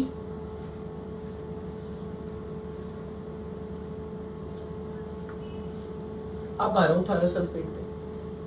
Thiosulphate में क्या है? अगर मैंने इसे डाइल्यूट एसिड दिया तो डाइल्यूट एसिड से छोड़ा हुआ H+, बताओ यहां पर क्या बनाएगा? H2S2O3। ये डीकंपोज करके सल्फर के प्रेसिपिटेट बना देगा और पीछे छोड़ देगा H2SO3। अब बताओ H2SO3 डीकंपोज करके कौन सी गैस बना रहा था? SO2। अब बताओ इससे कौन सी गैस रिलीज होगी? डाइल्यूट एसिड डालने पर ये कौन सी गैस रिलीज करेगा? SO2। अगर मुझे डिफरेंस करना हो इन दोनों में, ये भी SO2 रिलीज कर रहा है, ये भी SO2 रिलीज कर रहा है, पर ये गैस भी रिलीज करेगा, प्रेसिपिटेट भी बनाएगा, पर ये गैस रिलीज करेगा ओनली। यहां आपको प्रेसिपिटेट्स मिलेंगे सल्फर के। सल्फर के प्रेसिपिटेट्स जब भी मिलेंगे तो आप दो जबान यूज करोगे, दो लैंग्वेज। टर्बिडिटी अपीयर्स या फिर येलो कलर। टर्बिडिटी कब आती है? जब सल्फर बनता ना, शुरू होता है प्रेसिपिटेट बनना, स्टार्टिंग में ये वाइट होता है। जैसे जैसे प्रेसिपिटेट बनते जाते हैं तो सल्फर का कोलॉइडल पार्टिकल बनता है, जो आप सरफेस केमिस्ट्री में आने वाले चैप्टर में पढ़ोगे। कोलॉइडल स्टेट में जब सल्फर आ जाता है तो वो येलो कलर दिखाता है। बिगिनिंग में जब सल्फर की बनने की प्रक्रिया स्टार्ट होती है, यानी कि सोल्यूशन में सल्फर के पीपीटी जस्ट बनने शुरू हो रहे हैं, तो it makes the solution milkiness, थोड़ा दूधिया कलर, मिल्कीनेस आती है, जिसको बोलते हैं टर्बिडिटी। कुछ क्लाउड फॉर्मेशन लगती है कि पानी के अंदर दूधियापन आ रहा है। पर जैसे सल्फर के पीपीटी बढ़ते जाते हैं, वो हमें व्हाइट कलर की जो मिल्कीनेस है वो येलो फॉर्म में दिखती है, क्योंकि ये कोलॉइडल फॉर्म में सल्फर प्रेसिपिटेट होता है। और कोलॉइडल फॉर्म में सल्फर येलो क्यों होता है, ये भी आप पढ़ोगे जब आने वाले टाइम में सरफेस केमिस्ट्री में कोलॉइडल स्टेट पढ़ोगे। Okay, so thiosulphate and sulphite they produce which gas on heating? SO2, and SO2 has which smell? Burning sulphur smell. अब यहां रोल हम बात कर रहे वाले हैं कंसंट्रेटेड एसिड्स। कंसंट्रेटेड एसिड्स डाल के जब हम क्लास 1B में आए,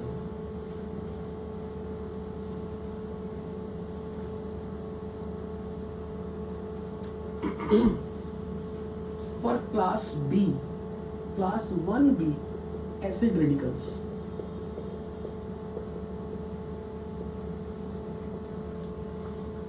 तो हमने जितने रिएक्शंस आज रिएक्शन वाला पेज के नाम से में ऐड किए ना, जिस रिएक्शन का रीजन मिल चुका उस पर टिक लगाते रहना, ताकि किसी टाइम पे आके हम ये देख सके क्या हमने सारे रिएक्शंस के रीजंस कर लिए विद टाइम। सबके रीजंस एक बार में ही दूंगा, किसी ना किसी क्लास में दूंगा, टुकड़ों टुकड़ों में। क्लास 1B के एनाइंस Cl-, Br-, I-, अगर मैं इनको कंसंट्रेटेड एसिड ले रहा हूं, कंसंट्रेटेड सल्फ्यूरिक एसिड,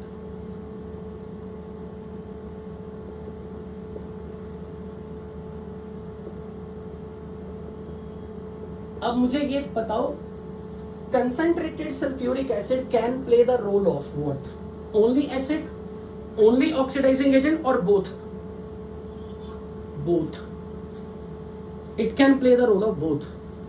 तो सबसे पहले एसिड बेस रिएक्शन होगी, रिडॉक्स बाद में, क्योंकि acid base reactions are very fast. Acid base reaction तुरंत होती है। तो सल्फ्यूरिक एसिड जब भी एज ए एसिड का रोल प्ले करेगा, तो ये सिर्फ इतना काम करेगा, H+ यूज करेगा। और जब भी ये ऑक्सीडाइजिंग एजेंट का रोल प्ले करेगा, तो सुनो ध्यान से, एज ए ऑक्सीडाइजिंग एजेंट इसकी खुद की रिडक्शन होगी। जब इसकी खुद की रिडक्शन होगी तो जो सल्फर है ये +6 से +4 स्टेट में जाएगा, SO2 गैस बनेगी। जिस भी रिएक्शन में सल्फ्यूरिक एसिड रिडॉक्स का रोल प्ले कर रहा है, रिडॉक्स रिएक्शन में पार्टिसिपेट कर रहा है, सॉरी, जब भी ये एज ए ऑक्सीडाइजिंग एजेंट का रोल प्ले करेगा तो सल्फर +6 से +4 स्टेट में जाएगा। तो ये रिएक्शन जब होगी सल्फ्यूरिक एसिड की, it will dissociate like this, it will form water plus SO2 plus oxygen, it will loose oxygen. क्योंकि जब ये ऑक्सीजन लूज करेगा और सामने वाला इसका छोड़ा हुआ ऑक्सीजन गेन करेगा, तभी तो ये कहलाएगा ऑक्सीडाइजिंग एजेंट। एटॉमिक ऑक्सीजन है ना, एक्चुअली में ये स्टेबल नहीं होता। एटॉमिक ऑक्सीजन बोल लो या नेसेंट ऑक्सीजन बोलो, वैसे केमिस्ट्री में लिटरेचर में कोई नेसेंट टर्म डिफाइन नहीं है, ये हम इंडियन वर्जन ही बोलते हैं। इसे हमेशा एटॉमिक ऑक्सीजन बोलते हैं और कुछ भी नहीं है। तो इसका जो भी ऑक्सीजन एटम होगा वो सामने वाला कोई ना कोई गेन करेगा, जिसके साथ ये ऑक्सीडाइजिंग एजेंट का रोल प्ले करेगा। तो कभी भी किसी रिएक्शन में सल्फ्यूरिक एसिड अगर ऑक्सीडाइजिंग एजेंट का रोल प्ले कर रहे हैं तो प्रोडक्ट में SO2 गैस निकलेगी। और ये काम सिर्फ कंसंट्रेटेड एसिड कर सकता है, डाइल्यूट एसिड नहीं करेगा। So sulfuric acid can play oxidizing agent. It will always produce SO2 gas when it plays the role of oxidizing agent. क्योंकि जब ये ऑक्सीडाइजिंग एजेंट का रोल प्ले करेगा तो इसको खुद की रिडक्शन करनी है, तो सल्फर +6 से +4 स्टेट में जाएगा। अब यहां सुनो क्या होगा। सबसे पहले इसने रोल प्ले किया एसिड का, तो जब इसने रोल प्ले किया एसिड का तो इसका छोड़ा हुआ H+ ये Cl- गेन करेगा, तो ये बनाएगा HCl। इसका छोड़ा हुआ H प्लस ये गेन करेगा, ये बनाएगा HBr। इसका छोड़ा हुआ H plus I minus gain करके बनाएगा HF। अब चेक करके बताओ यहाँ क्लोरीन, ब्रोमीन, आयोडीन, हेलोजन अपनी कौन से स्टेट में, लोएस्ट या हाईएस्ट? तो जब ये अपनी लोएस्ट स्टेट में होंगे they will play the role of what, oxidising agent या रिड्यूसिंग एजेंट?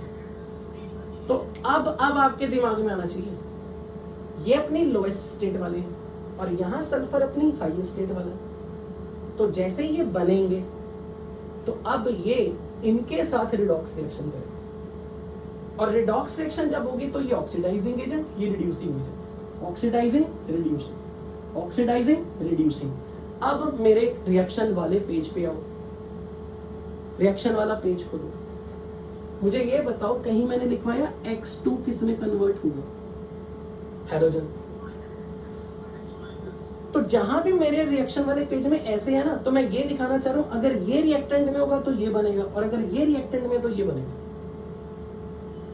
तो अब जब आपको पता है कि ये ऑक्सीडाइजिंग एजेंट है तो इसने अपना ऑक्सीडेशन नंबर क्या करना है, घटाना है, तो इसको अपना ऑक्सीडेशन नंबर बढ़ाना, तो इनका ऑक्सीडेशन करवा के ये बना देगा Br2 गैस, I2 गैस। तो मैं इस कॉन्सेप्ट को यूज कर रहा हूं, X माइनस से X2 गया, क्योंकि इस वक्त ये ऑक्सीडाइजिंग एजेंट है, हेलोजन अपनी लोएस्ट स्टेट में है, तो ये रिड्यूसिंग एजेंट का रोल प्ले करेगा। It has to undergo oxidation और ये ऑक्सीडाइज होके X2 फॉर्म में आएगा, like this, X minus X2। तो it will form vapours of iodine, vapours of bromine. पर ध्यान से समझना, यहां HCl के साथ सल्फ्यूरिक एसिड, अगर इनकी रिएक्शन हो रिडॉक्स तो ये बन जाएगा क्लोरीन। पर chlorine is even powerful oxidising agent than sulphuric acid और HCl। ये रिएक्शन रिवर्स कर देता। ये पॉइंट काम का है, ध्यान से सुनना मेरी बात सुनो। अगर ऑक्सीडाइजिंग एजेंट का रिएक्शन रिड्यूसिंग एजेंट के साथ हो, प्रोडक्ट में भी एक ऑक्सीडाइजिंग एजेंट बनेगा, एक रिड्यूसिंग एजेंट बनेगा हमेशा। अगर रिएक्टेंट वाला ऑक्सीडाइजिंग एजेंट नंबर 1 और ये 2, आपको याद है आयनिक इक्विलिब्रियम जब पढ़ी थी तो आपको याद होगा एसिड और बेस जब मिलते थे तो यहां कंजुगेट एसिड और कंजुगेट बेस बनते थे। तो अगर एसिड बेस की रिएक्शन होगी तो प्रोडक्ट में एसिड बेस ही बनेगा। अगर ऑक्सीडाइजिंग रिड्यूसिंग एजेंट की रिएक्शन होगी तो प्रोडक्ट में ऑक्सीडाइजिंग रिड्यूसिंग एजेंट ही बनेगा। और फिर आयनिक इक्विलिब्रियम में हमने ये पढ़ा था, अगर प्रोडक्ट में बनने वाला बेस और एसिड वीक है, वीक, तो reaction always proceed in the direction from strong acid toward weak acid. अगर प्रोडक्ट में बनने वाले एसिड बेस स्ट्रॉन्ग हो गए तो वो रिएक्शन रिवर्स कर देंगे। कभी ये बात उठाई थी हमने आयनिक इक्विलिब्रियम में। और जब आपने जीओसी पढ़ लिया तो जीओसी में आपने एसिडिक स्ट्रेंथ का टॉपिक पढ़ा होगा, तब आपने ये चीज पढ़ी थी कौन सी रिएक्शन फॉरवर्ड में फिजिबल है, फिजिबिलिटी। अगर प्रोडक्ट में बनने वाले एसिड और बेस ज्यादा स्ट्रॉन्ग हुए रिएक्टेंट वाले एसिड बेस से, यानी कि ये एसिड ज्यादा स्ट्रॉन्ग है और ये एसिड वीक है, और ये बेस ज्यादा स्ट्रॉन्ग है, ये बेस वीक है, रिएक्शन रिवर्स हो जाएगी। सेम स्टोरी यहां पर है। अगर प्रोडक्ट का ऑक्सीडाइजिंग एजेंट रिएक्टेंट वाले ऑक्सीडाइजिंग एजेंट से ज्यादा स्ट्रॉन्ग हुआ तो रिएक्शन बैक हो जाएगी। अगर प्रोडक्ट वाला reducing agent powerful reducing agent है और रिएक्टेंट वाला रिड्यूसिंग एजेंट कम लेस पावरफुल रिड्यूसिंग एजेंट है, रिएक्शन रिवर्स हो जाएगी। इसलिए ये चीज यहां होती है, chlorine is basically more powerful oxidising agent than sulphuric acid. इसलिए यहां क्लोरीन के वेपर्स इतनी आसानी से कभी नहीं मिलते। It is very difficult to obtain chlorine. यहां पर अगर किसी के हमें वेपर्स मिलेंगे तो वो HCl के वेपर्स मिलेंगे। अब कई बच्चे इसको ऐसे समझते हैं, सर सल्फ्यूरिक एसिड में तो सल्फर +6 स्टेट में है, क्लोरीन में तो 0 स्टेट में है, यहाँ हाई पावर ऑक्सीडेशन नंबर है, ये तो ज्यादा स्ट्रॉन्ग होना चाहिए। तो मैं ये बोलूंगा ये लिटिल नॉलेज डेंजरस थिंग। ये जो फंडे हैं ये इनऑर्गेनिक है, लॉजिकल है, फिजिकल केमिस्ट्री। फिजिकल केमिस्ट्री में इलेक्ट्रोकेमिस्ट्री आप पढ़ चुके हो, जिसका E0 SRP ज्यादा पॉजिटिव होगा वो पावरफुल ऑक्सीडाइजिंग एजेंट है। अगर किसी की ऑक्सीडाइजिंग एबिलिटी का मेजरमेंट करना है वो उसके ई नॉट से होगा डिसाइड, ना कि ऑक्सीडेशन नंबर से। जिसका ई नॉट ज्यादा पॉजिटिव, एसआरपी ज्यादा positive, that is considered as the stronger oxidising agent, और वो क्लोरीन है।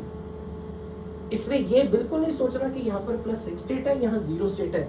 ये फंडे तब काम में आते हैं अगर ये इससे अग्री करे। जहां इनकी प्रिडिक्शन इस डाटा से अग्री नहीं कर रही, वहां हम इनऑर्गेनिक वाले बोल देंगे एक्सेप्शन। तो logical answer is who will be the powerful oxidizing agent? That is actually decided by based on the SRP value.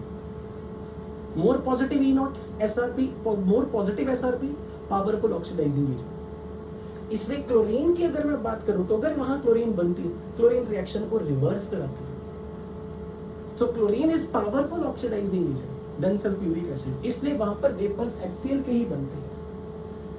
पर केमिस्ट्री क्या है, जो चीज नहीं पॉसिबल वो पॉसिबल करो। तो आने वाले टाइम में हम ये सीखेंगे क्या किसी कंडीशन में हम क्लोरीन के बनवा सकते हैं। मैं बोलूंगा बना सकते हैं, पर उसके लिए कुछ जुगाड़ करना पड़ेगा। बट अगर नेचुरली रिएक्शन की नेचुरल टेंडेंसी होगी तो वो हमेशा HCl के वेपर्स होंगे। इसलिए आपसे ये क्वेश्चन पूछा जाता है, why H2SO4 can react with HBr to produce Br2? Why H2SO4 can react with Hi to produce I2, but why it cannot react with HCl to form Cl2? है जवाब आपके पास? बोलो क्या है जवाब? और अगर क्वेश्चन आ गया sulphuric acid has sulphur in +6 state, chlorine has oxidation number 0, then why chlorine is a powerful oxidising agent? क्या जवाब दोगे? More positive SRP value of chlorine makes it powerful oxidising agent. I hope this is very clear to everybody. तो ये चीज मैं यहां लिखवा रहा हूं। हाँ बिल्कुल, वो तो साइड पे निकलती जा रही है, वो तो साइड प्रोडक्ट बन गया। So halide ion on reaction with concentrated sulphuric acid undergo redox and X2 is formed when X minus is Br minus or I minus. HCl vapors cannot perform redox with concentrated sulfuric acid because produced Cl2 is powerful oxidizing agent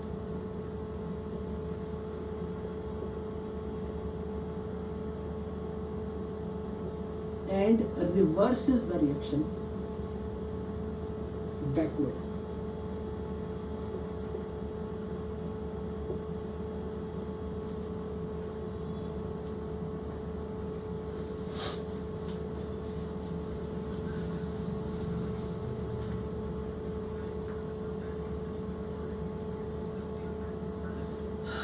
बन सकती है, ऐसा कुछ नहीं, पर problem ये है कि अगर मुझे HCl के वेपर्स बनवाने हैं ना, मीडियम में पानी कम होना चाहिए, नहीं तो HCl पानी में डिसॉल्व कर जाता है, क्योंकि HCl इज स्ट्रॉन्ग एसिड, ये वाटर में डिसोसिएट कर जाता है। और अगर मुझे वेपर्स की फॉर्म में डिटेक्शन करनी है, water should be less in quantity, और अगर वाटर लेस लेना है तो फिर कंसंट्रेटेड हो एसिड।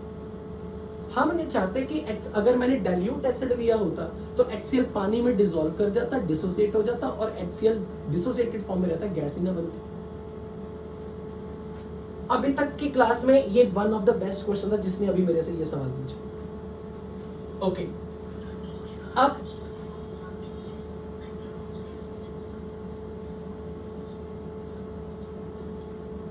नहीं, उसका रीजन, उसका हाँ वो क्वेश्चन बहुत अच्छा है, मैं इसे डेफिनेटली एंटरटेन करने वाला हूँ जब हम डी ब्लॉक में आके पोटेशियम परमैंगनेट की रिएक्शंस पढ़ेंगे, तब मैं डेफिनेटली इस चीज को एंटरटेन करूंगा। ओके, वन लास्ट, नाइट्रेट, अगर मैंने कंसंट्रेटेड सल्फ्यूरिक एसिड लिया तो अब यहां पर चेक करके बताओ, it will play the role of what? First it will play the role of acid और oxidising agent? Acid base reaction is faster than generally redox.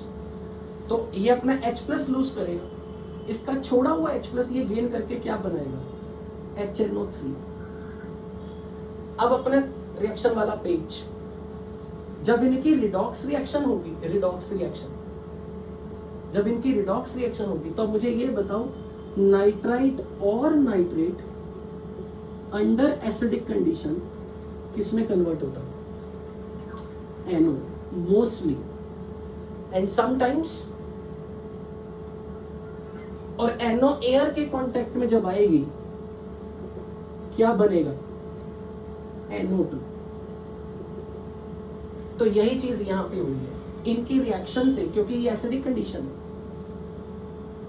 Condition है, ये भी नाइट्रिक एसिड है। So when there will be redox reaction, in fact मुझे यहाँ पर redox बोलना नहीं चाहिए, मुझे पाप चढ़ेगा। क्यों? क्योंकि नाइट्रोजन का ऑक्सीडेशन नंबर यहाँ +5 है, सल्फर का ऑक्सीडेशन नंबर है +6। मुझे ये बताओ नाइट्रोजन अपनी कौन से स्टेट में, हाईएस्ट लोएस्ट, हाईएस्ट। तो ये कौन सा एजेंट हो गया, ऑक्सीडाइजिंग। सल्फर अपनी कौन सी स्टेट में, हाईएस्ट लोएस्ट। तो ये कौन सा एजेंट है, oxidising. Both are oxidising, so there is actually no redox. But acid base reaction कैसे, listen, H2SO4, this is again additional knowledge. जिसको इंटरेस्ट हो वही सुने वही समझे, अदरवाइज आप याद रखोगे ये वाला फंडा। अल्टीमेटली मैंने जो आज रिएक्शन वाला पेज बताया ना, वो आपको याद है तो आपके पूरे जेईई मेंस एडवांस के मार्क्स तक के। ये मैं सिर्फ उन लोगों के लिए बता रहा हूं जिनको ये ना फील हो कि आरबीजी सर ने रट्टे लगवा दिए।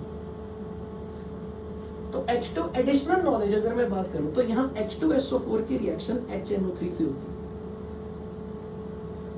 H2SO4 इज केमिकल बॉन्डिंग, ये स्ट्रक्चर।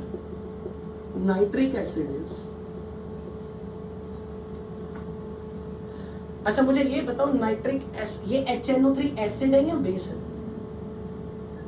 और ये कौन है? तो अब मैं बोलूंगा कि आप मूर्ख हो, क्योंकि जब मैंने आपसे बोला ना ये कौन है, एसिड या बेस, तो आपने जब नाइट्रिक के साथ एसिड बोला तो मैं मानूंगा अपने वाटर के रिस्पेक्ट में बोला, इसे एसिड बोला वाटर के रिस्पेक्ट में। पर जब मैं इनके दोनों की रिएक्शन करने लगा हूं तो अब one will have to perform acid, other will have to perform base. Bronsted concept of acid base, कोई एसिड होगा या बेस होगा ये डिसाइड करेगा कि उसके साथ रिएक्ट कौन कर रहा है। याद करो आईने की इक्विलिब्रियम। तो अगर अब मैं इन दोनों की रिएक्शन करवा रहा हूं, टेक्निकली तो नहीं होनी चाहिए acid acid, but when I am comparing them both, it is stronger acid than this. It will lose H plus, it will play the role of Bronsted acid, it will play the role of Bronsted base. तो Bronsted concept के according यहां पर ये acid है ये base. तो H plus इसका छोड़ा हुआ H plus, look now, यहां से ये बॉन्ड डिसोसिएट कर रहा है, मुझे H plus बनवाना, तो इस बॉन्ड की ब्रेकेज करके इलेक्ट्रॉन किसको दिलवाऊं, ऑक्सीजन को या हाइड्रोजन को? Who is more electronegative? Oxygen. तो इसका छोड़ा हुआ H प्लस जा रहा है इस ऑक्सीजन के पास, it is losing H plus, it is gaining H plus. अब ये बनेगा HSO4 माइनस, क्योंकि यहां से H प्लस जा चुका है, HSO4 minus plus HOH NO। आप ऑर्गेनिक पढ़ रहे हो ना, SN1 SN2, हाँ तो ठीक है ओवर M1 में आया ना ये कुछ ऐसा, रिएक्शंस आनी शुरू हो गए। तो अब गुड, वेरी गुड, अब आपको ये पता लग चुका है। अब अगर ये H प्लस इस ऑक्सीजन के पास जाएगा तो इस ऑक्सीजन पे 2 लोन पेयर की बजाय 1 लोन पेयर आएगा और इस पे पॉजिटिव चार्ज आएगा। अब water is a good leaving group now, oxygen will gain electron from here और ये वाटर बाहर निकलेगा। चेक करो यहां पर आपको क्या बनता दिख रहा है, NO2 प्लस बनता दिख रहा है, NO2 plus. It will gain electron from someone, जिसके कारण यहां प्रोडक्ट में NO2 बनती गैस। ये जो NO2 प्लस निकलेगा, आप इस मैकेनिज्म से जस्टिफाई करोगे कि भाई NO2 प्लस बनेगा जो किसी सोर्स से इलेक्ट्रॉन गेन करेगा। कौन सा सोर्स अभी पता लग जाएगा। तो कोई सोर्स इसे इलेक्ट्रॉन प्रोवाइड करेगा, जिसके कारण ये न्यूट्रल होके NO2 गैस बनकर निकलता है। यहां पर कोई रिडॉक्स रिएक्शन नहीं हुई। अगर कोई पूछे कि क्या यहां रिडॉक्स रिएक्शन हो रही है, नहीं, it is simply it is playing the role of acid, it is playing the role of Bronsted base. जब इस ये H+ लूज करता है, इसका अटैक इस पे होगा, वाटर लीविंग ग्रुप बनकर निकलेगा, तो इस बॉन्ड की ब्रेकेज जब होगी तो NO2+ बनता है। It will gain electron to finally get converted to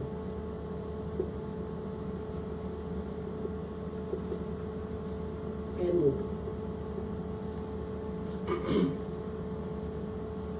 Is that clear?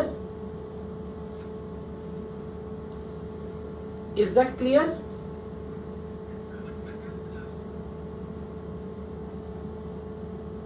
अब हमारा लास्ट टाइम कौन सा था कंसंट्रेटेड एसिड्स की लिस्ट में? क्लास 1B में हमारा लास्ट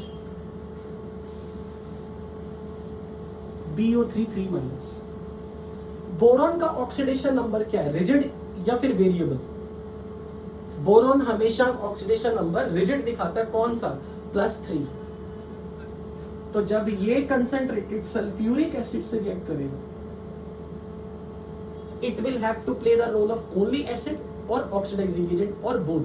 जब बोरॉन ऑक्सीडेशन नंबर +3 में है, और बोरॉन अपना ऑक्सीडेशन नंबर कभी नहीं चेंज करेगा, वो +3 है तो +3 रखेगा। So it will play the role of only acid. So it will lose only H+. तो अगर ये H+ लूज करेगा तो बताओ यहाँ पर इससे जब H+ मिलेगी क्या बनेगा? H3BO3। तो जो वेपर्स बनेंगे वो H3BO3 के बनेंगे। Is that clear to everybody? कि जो कॉन्सेप्ट ऑफ गैसेस आज हमने सीखा कि ये एनाइंस क्लास 1A वाले और 1B वाले एसिड से रिएक्ट करने पे गैस क्यों रिलीज करते हैं, आज हमने सिर्फ इतनी चीज सीखी है। कब रिडॉक्स होगी, कब रिडॉक्स नहीं होगी, हमने ये सीखा। कब सिर्फ एसिड बेस हो। अब हाँ पूछो।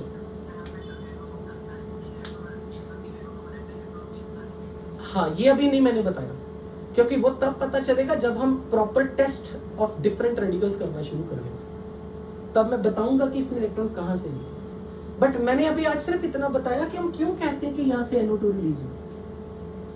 एक्चुअली बीच में ये इंटरमीडिएट बनता है जो किसी सोर्स से इलेक्ट्रॉन गेन करता है, जिससे NO2 बनती है। और इस सोर्स का खुलासा हम तब करेंगे जब हम इंडिविजुअल आयंस की केमिस्ट्री पढ़ेंगे, नाइट्रेट के लैब टेस्ट पढ़ने शुरू कर देंगे। हाँ जी, बोरॉन +3 स्टेट में, बोरॉन का ऑक्सीडेशन नंबर फिक्स है, वो अपना ऑक्सीडेशन नंबर बढ़ा भी नहीं सकता, घटा भी नहीं सकता। तो ना ये ऑक्सीडाइजिंग एजेंट है, ना ये रिड्यूसिंग एजेंट है। तो अब सल्फ्यूरिक एसिड भले ही ऑक्सीडाइजिंग एजेंट हो, जब सामने वाला रिड्यूसिंग एजेंट बनने को ही नहीं तैयार, कुछ नहीं हो सकता। ये सेम स्टोरी होगी ऐसे, जब ये दोनों अपनी हाईएस्ट स्टेट में थे, कोई रिडॉक्स नहीं हुई, तो यहाँ बोरॉन अपनी हाईएस्ट स्टेट इकोलॉजी स्टेट में है। It is not ready to change its oxidation number, so it cannot perform like oxidizing agent, so there cannot be redox reaction, but acid base तो हमेशा ही होगा, तो it will lose H+, it will gain H+। अब इसके ऊपर -3 है, तो ये 3 H+ गेन करके H3BO3 के वेपर्स बनाएगा।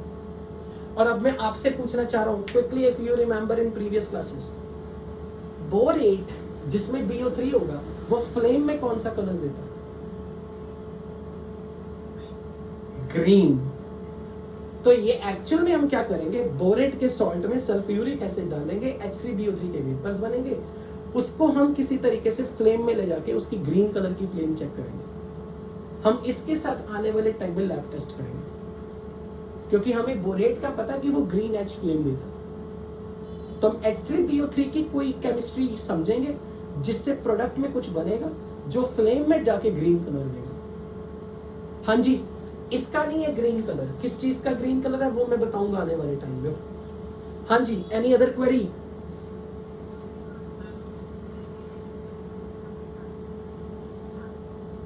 बिल्कुल बिल्कुल, वेरी गुड। कुछ नहीं, वो सब साइड प्रोडक्ट है। HSO4- सोल्यूशन में घूमता रहेगा, साइड प्रोडक्ट बना। Any other?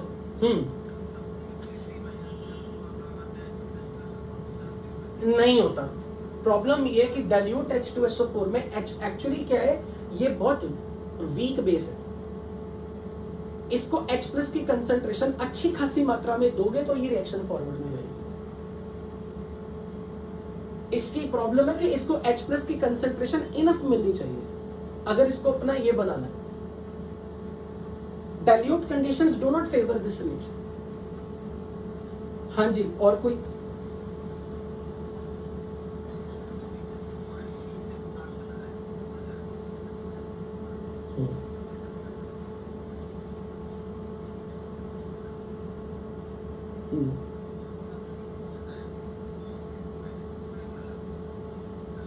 फ्लेम में बीड की फॉर्म में नहीं, बीड की फॉर्म में नहीं। बीड तो मेटाबोरेट्स की बनती है, ये तो बोरेट है, ये मेटाबोरेट थोड़े ना। So finally I am going to end up the class right now. अभी तक मैंने आपको जस्ट एक इंट्रोडक्शन दिया। मैंने अभी तक आपके सामने एक भी कैटायन, एक भी एसिड रेडिकल का भी कंफर्मेटरी टेस्ट नहीं करवाया। So for that I am going to schedule an extra class in the morning tomorrow, क्योंकि मैंने संडे आपकी क्लास नहीं लगाई। तो कल मॉर्निंग में हमारी क्लास रहेगी और टाइमिंग 10 से 12 का रखेंगे।